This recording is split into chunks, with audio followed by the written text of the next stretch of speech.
This episode of Nos Arietes is sponsored by Full Pull Wines, a Seattle-based wine retailer and proud sponsor of Nos Arietes since 2011. Full Pull was founded in 2009, is based in Seattle, and is owned and operated by longtime Sounders supporters.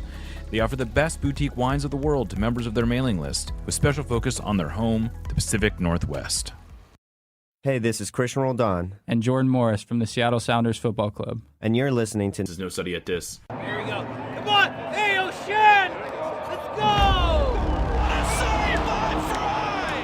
The Seattle Sounders have done it! MLS Cup winners! Here comes Rangers through the middle to crown it for Seattle! And now they truly can start the celebrations. It's the Sounders MLS Cup.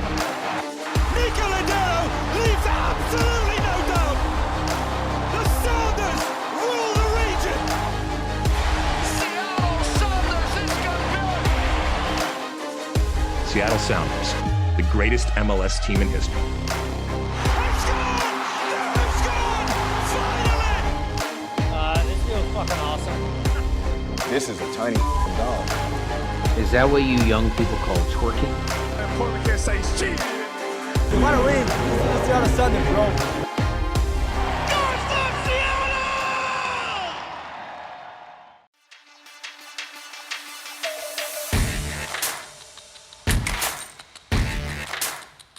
Welcome back to another episode of Nos Arietes, sponsored by Full Pull Wines, Watson's Counter, and our Substack subscribers. I am Jeremiah O'Shan. Joining me today to help preview Saturday's match against the Houston Dynamo is Victor Ariza of the Striker, Texas. How you doing, Victor? Great, Jeremiah. Glad to be on anytime for our friends up there in the Pacific Northwest. That's a mouthful, but always glad to be on. So, the Dynamo have been enjoying a pretty impressive season, I would say, well above what most of us in the national media at least expected. They're in fourth place locally too. Okay. Yeah. I mean, that was my suspicion, but yeah, how has, it felt like after Benny, why am I blanking on the coach's name? Ben Olsen. Ben Olsen. I was going to say Benny Philhopper, and I'm like, that's not right. Ben Olsen. After he was hired, it seemed like there was a lot of us that thought like, well, that's a very unambitious hire. And it even seemed like in Houston, there was a lot of frustration over, are we really hiring this guy who, doesn't have a great MLS record? But I mean, it does seem like it's worked out about as well as you could have hoped so far, right?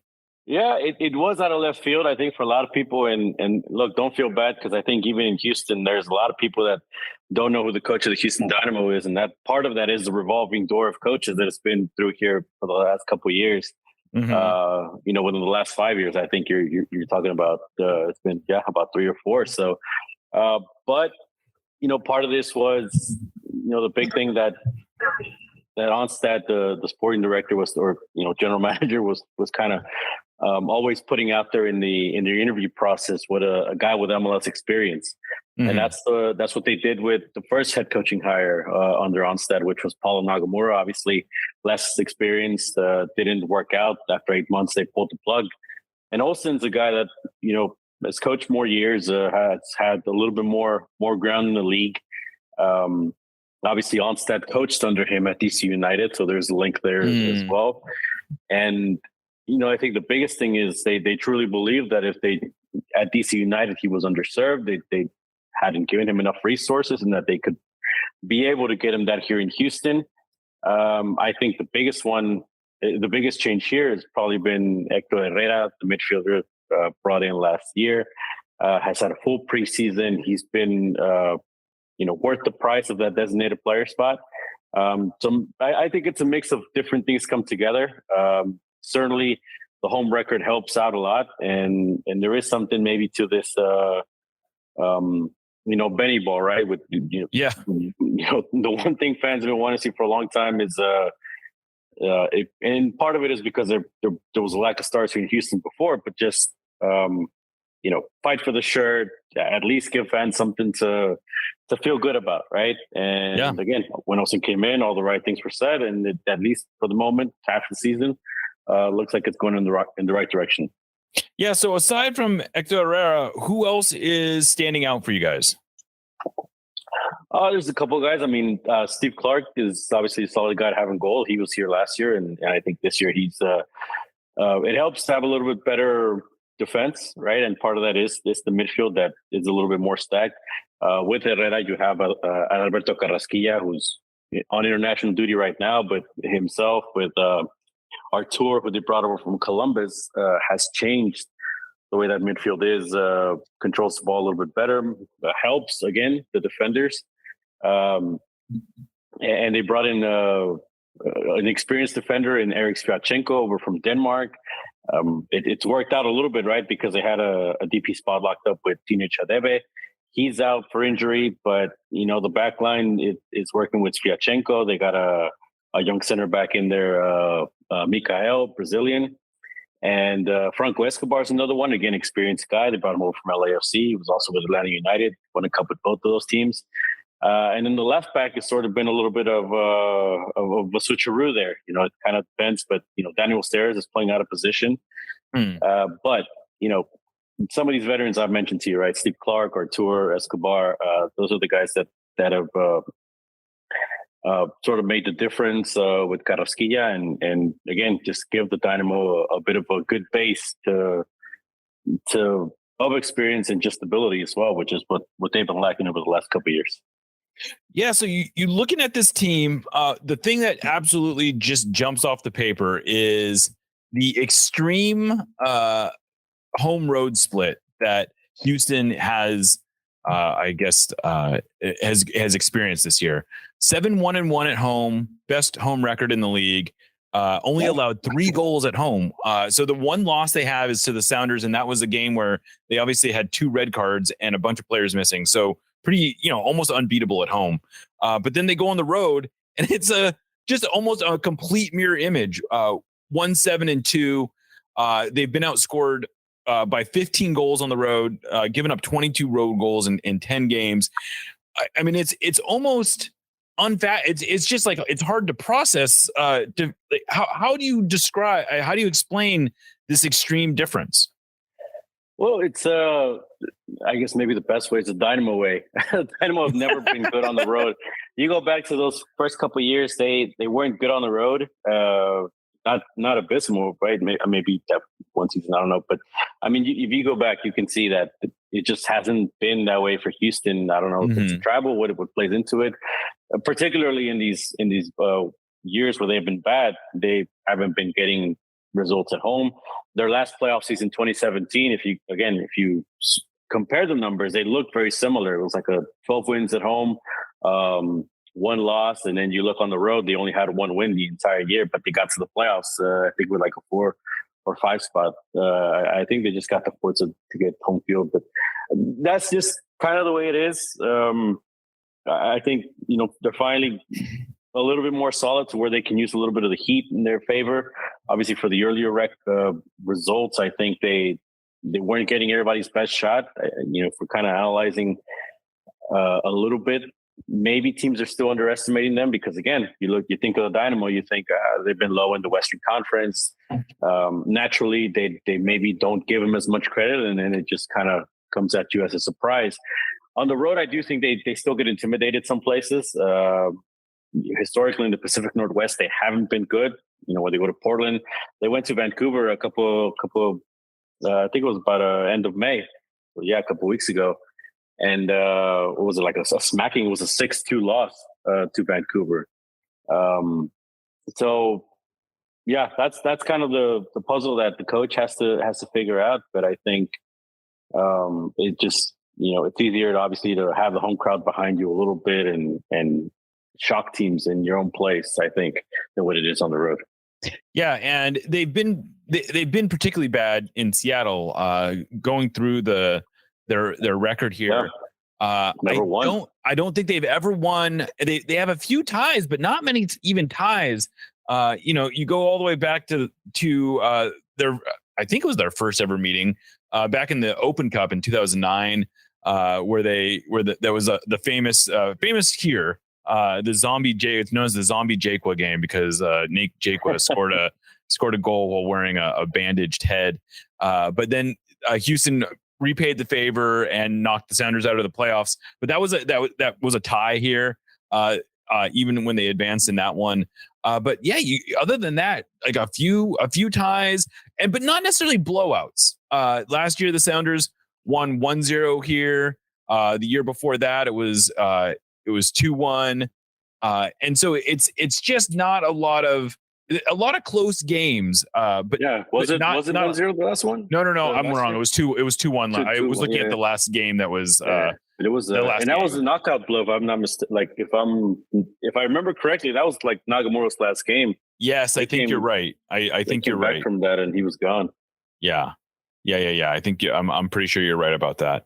But yeah, you got to go all the way. Let's see, you got to go all the way back to never 2016. I think 2016 was the last tie. That's hilarious because that was like one of the worst. That's probably the worst season in club history. And it was at a time when the Sounders were actually playing pretty good too, which is kind of funny. That was like after they had already started to turn around their season. But I mean, is there?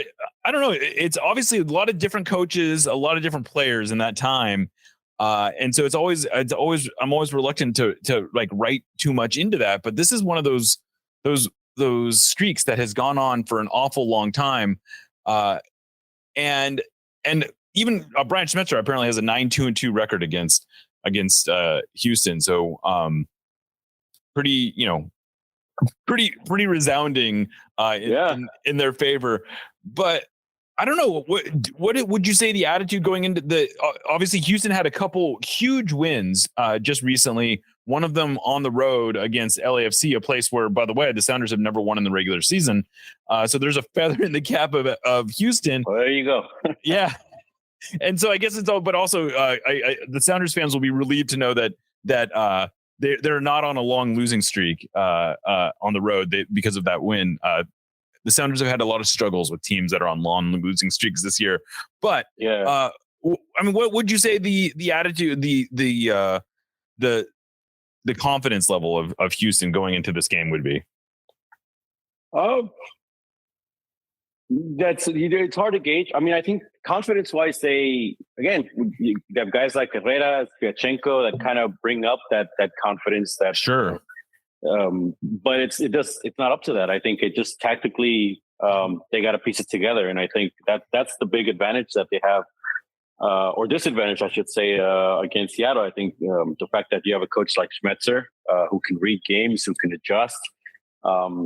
I would say that's part of the results.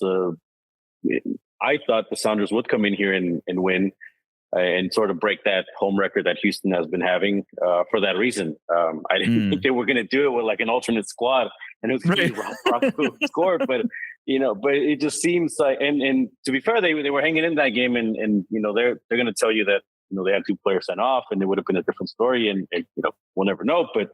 I do think that is part of it. Just, last week, for example, they went up to Austin, shortest distance they travel of all the MLS stadiums. Right. And they got smacked 3-0. And I think part of that is, in this case, I think it was the game plan. They sort of go in there and they let Austin attack. I don't know if they think, defending throughout 90 minutes is going to be the way to, maybe find them on a counterattack. And I think inviting Austin to attack was maybe the wrong choice. By the time they decided to attack, I mean, it was too late. Austin had already put the game away. It was already 3-0. If they approach the game that way in Seattle, I think, they're going up there to lose, because I think that approach, you got to go in there, at least try to take the game to them, and see what you can get out of it. And the other one is places like Seattle. I throw in there Kansas City, maybe LAFC until recently. Although it's not an excuse, but I do have to throw in there. It was a team without Bouanga. They had a couple guys out because of the international window. I do think Houston was more motivated, but I think in some of these stadiums I've gone and I've seen Houston, they just, they don't play well against that type of crowd. We'll see. They traveled today. I think it's 2 days before. They usually do that, but we'll see if they can put it together.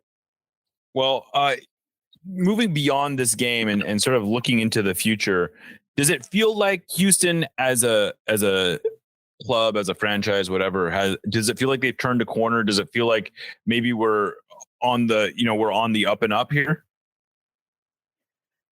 I think it's hard to gauge, because Houston fans have seen them win before, right? 5 years ago, they made the playoffs. And, is this just a one-off season, or is it going to be finding something more consistent? I think right now it's hard to gauge. The biggest thing too is just the goal creation. That's also what has to come for them. They can be sound defensively, but eventually, if you have the Sounders break open, score 1 or 2 on you, and you have no way of responding. That's also been part of the reason why, at least on the road, they haven't been able to get some of these results, some of these victories. Earlier at home, some of the wins were, very narrow. So, who's going to step up to score? They got a designated player in Sebastián Ferreira, who isn't playing, and it's occupying a DP spot, but more than anything. They got Nelson Quiñones, who they have to decide on his loan, but he's finally playing and is providing some width, which they needed earlier in the year, and they're finally getting. They had a new Nigerian striker come in, or I should say forward, because he's playing the striker role, but I wonder if maybe he's better out wide. Aliou Ibrahim and those two guys have, again, opened up the attack a little bit. Corey Barrett's up there as well. Thoro Farson, has probably been in the better run of form, but he's kind of, still working himself on the bench. He hasn't earned the trust to be a starter.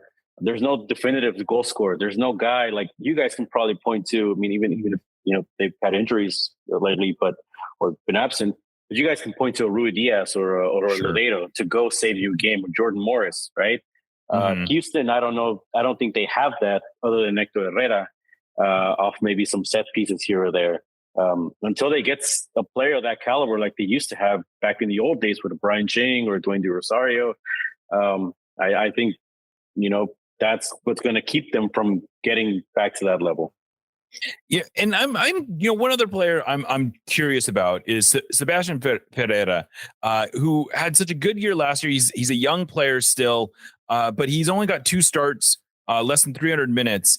It seems like he's sort of found himself in the doghouse and isn't quite sure how to get out of there. What's going on with him? Well, what's been said is, straight from the coach's mouth, is he's just not doing the work defensively, right? This is both from both the player and the coach, right? He's just not getting the defensive work rate done. That then maybe he sees from other players like a Corey Baird, or, again, just maybe some of these other forwards that are able to run. And, he has different qualities. He's more of a traditional number 9, right? Set him up in the box and he can be a killer in front of goal. So I think that's, at least from what we've heard, that's part of the issue. Just doesn't fit into the system here with Olsen. I think, again, when looking for a definitive goal scorer, he's probably a guy that has shown you the quality. Look at some of his goals from last year, just scored from, more than half field, sometimes, kind of cleans up a play inside the box, makes something out of nothing. And, how that a guy like that doesn't have a use in again, for a team that has struggled to score goals. I mean, you can look at the recent, score lines, right? 4 goals against San Jose, 4 goals against LAFC, but don't let that fool you. I think that's the anomaly to this team, and that's, they're gonna have to decide to move him on this summer and free up that spot, or he's essentially just riding the bench. I don't see a way he plays significant minutes this season unless just something completely changes. And is it the sense that he's sort of in Houston to stay for now, or do you get a sense that they're actively trying to move him? I think they're trying to move him because it's not, you can't just be paying a guy what like $2 million a year, right? And just kind of keep the thing going. Especially, like I said, when I think they need goals, it does seem like, we haven't heard a lot of rumors, and I think it's going to be tough for them to sell him too, because he hasn't been playing. Right. And that's going to make it tough unless they can move him within the league. I saw it might have been one of some of the Athletic guys that maybe it was Bogert that reported that even within the league, he would, as a loan, it wouldn't work because he'd still count as a DP towards them. I don't know. That's the stuff they got to figure out, and I think it is hard to move him. And for that reason, I think maybe at some point they're going to have to decide to make it work, or at least try to make it work a little bit better. He's been getting some minutes off the bench lately. So maybe, if he gets a goal in one of these games, maybe that's something that can spur the conversation, because I think, especially fans, right? I mean, if Herrera scores and there is some quality there and fans already know what he's done before, that could be his way back, I think. But as of now, it's tough. And he hasn't been playing anything. He hasn't been playing with Dynamo 2. He hasn't been playing with the first team. So he's coming off the bench cold. I mean, it's hard for him, because he's not in fitness, right? Right. Yeah. No, that's a tough situation. No question. Well, Victor, I appreciate you hanging out with us, giving us some insight into the Houston Dynamo. Expecting a tough. These games are always tough, even if Houston has come out on the wrong side of them. It seems like the Dynamo always play the Sounders tough, and the Sounders aren't exactly pouring in goals these days either. So I don't know. It seems like everyone's a tough matchup for the Sounders lately. But Victor, thank you so much for doing this. No, thank you, Jeremiah. Always great work up there. See some of your stuff on Twitter. So yeah, always happy to be on. Yeah. And the Striker, you can read Victor on the Striker, Texas. Where else can they find you? As you mentioned it right on there, thestriker.com. We got a podcast, a Dynamo podcast inside the Hexagon. It's also part of the Striker brand. Twitter at Victor Ariza, Araiza. That about covers it. Good stuff. All right. Well, thank you so much for doing this. I'm Jeremiah Shan. This is No Sadietis, and we will catch you next time.